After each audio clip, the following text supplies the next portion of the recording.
Hello, I'm back again and happy to be back. I did some dance practice this morning, so I'm still in my dance attire. I was pretty exhausted, but I'm recovering now and feeling nice and relaxed. So I think it's the perfect time to tell a story. I'm going to tell you the story of my relationship with ballet. It's been a lifelong love affair. And just like any other love affair, it's had its ups and downs, its twists and turns, and it's gone through many different phases. So be prepared for a long and winding story. I probably will end up telling this story in 2 parts. We'll see how it goes. Anyway, before I get started, welcome everyone, especially those of you who are new. My name is Natalie, and I'm a dancer, an adult ballet student, and I'm a YouTuber, among other things. So I hope you enjoy the video and have a look around at my other videos. If you like what you see, please subscribe. So let's get right into it. The story begins on the beautiful island of Montserrat in the Caribbean. That's where I grew up. I was a quiet and dreamy child. I loved to draw and I loved to sing. I used to sing constantly when I was a girl. And I used to tell people that when I grew up, I wanted to be a singer. Well, life did not take me in that direction. But I still love singing to this day, although I don't do it nearly as much as I used to. So I guess you could say I always had a sort of an inclination for the arts. And yeah, that's the type of little girl it was that fell in love with ballet so many years ago.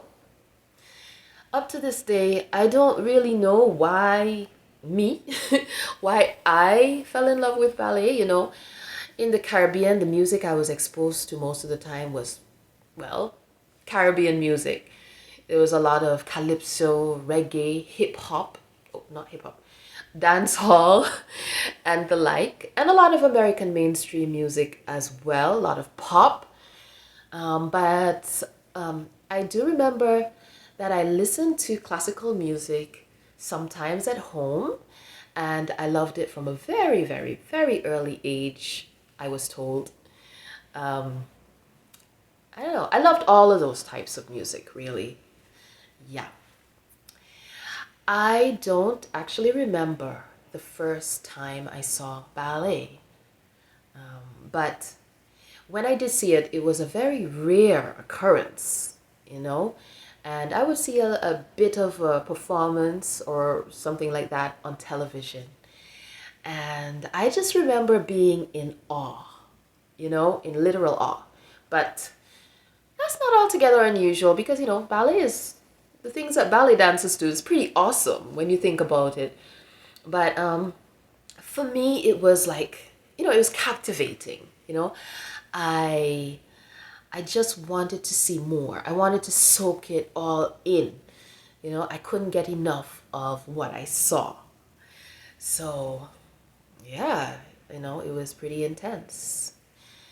I also remember the television show Fame in the 1980s. Okay, so you get a sense of how old I am now, okay? In the 80s, I wasn't allowed to watch that show. My parents thought it was too racy for me back then at my tender age. I only would see like the introduction of the show and maybe a little bit sometimes before I was sent to bed. But I do know that I really loved the world that was depicted in that show. It was gritty and beautiful and romantic, And yeah, it was, I don't know. So at that age, I had a sort of a crush on dance and ballet.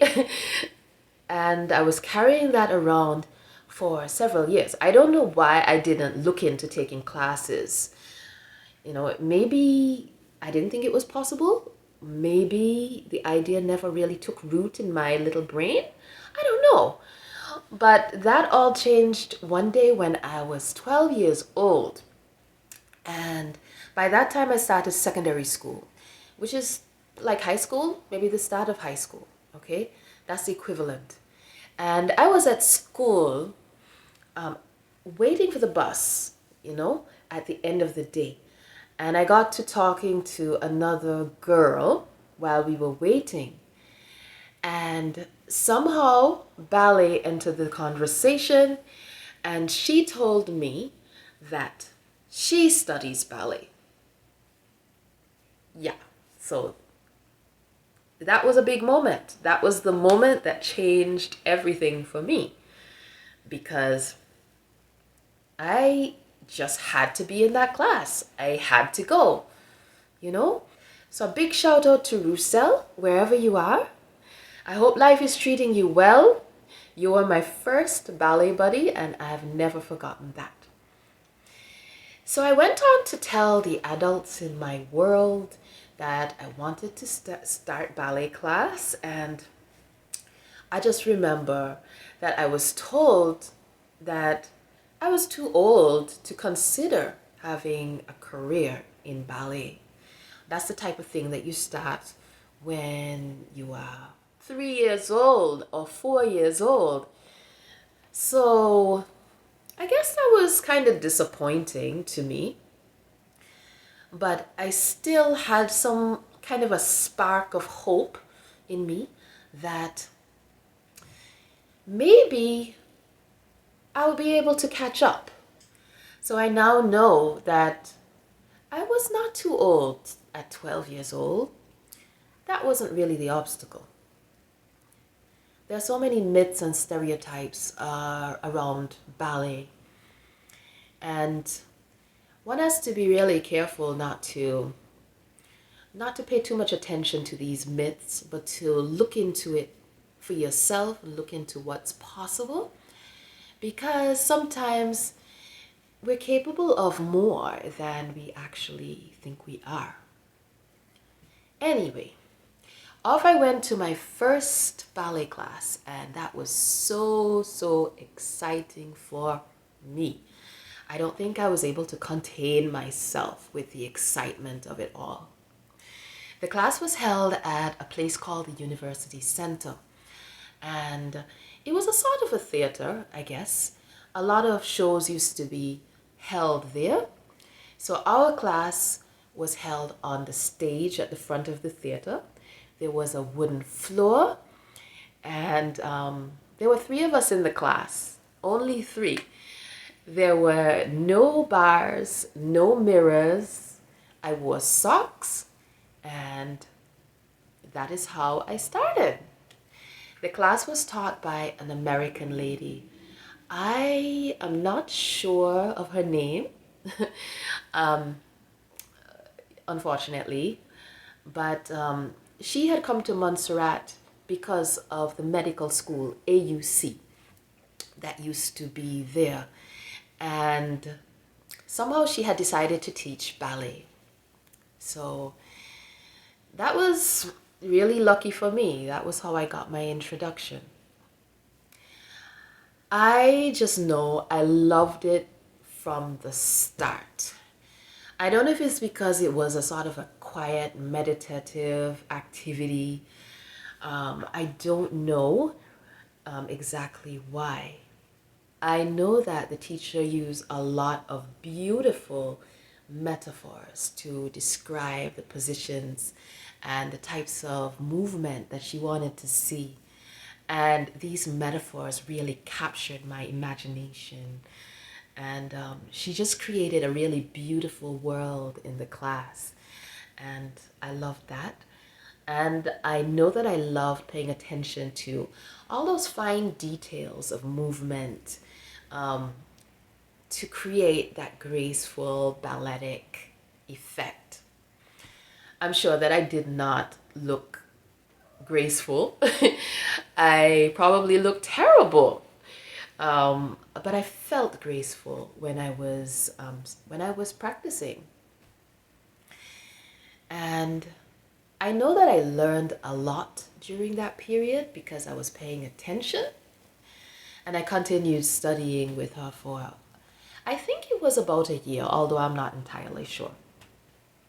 And then disaster struck, literally. Hurricane Hugo hit the island, and it was a direct hit. And it caused a lot of damage. Almost every structure on the island was either destroyed or damaged. So that really affected my dance training, and my life in general. But the center where we were studying was also damaged, so we had to find another venue. But once we did find another venue, the teacher announced that she was moving back to the United States with her family because the medical university, the facilities there, had also been damaged. So, as you could imagine, that was crushing news for me, and I didn't know what to do.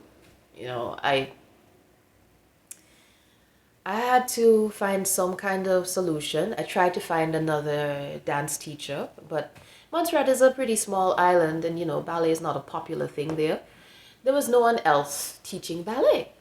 So the only thing I could do was find myself 2 good instructional books. And I took these books home and I tried to teach myself the rudiments of technique and what I should be aiming for. The only positive thing I could say came out of me losing my dance teacher was that I think it started me on a path of knowing that I have to lead my own instruction. I have to take a central role in just directing my instruction, my dance training. So maybe that was beneficial, but I can't think of any other good thing that came out of it.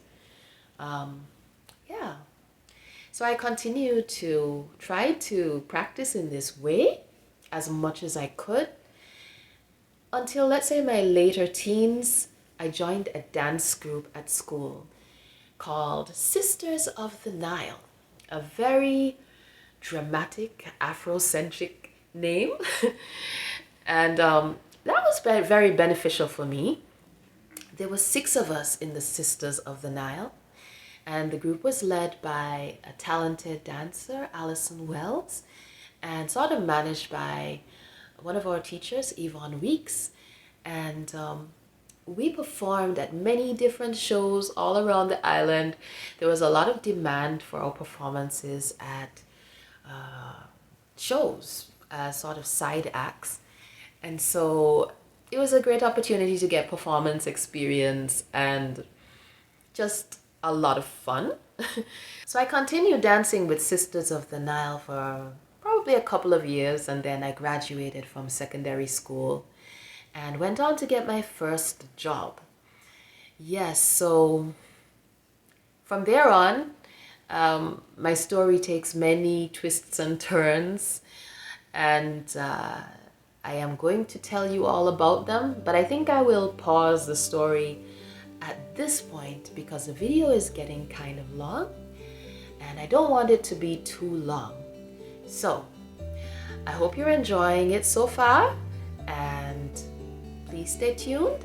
I'll see you again next time. Bye-bye for now. Bye.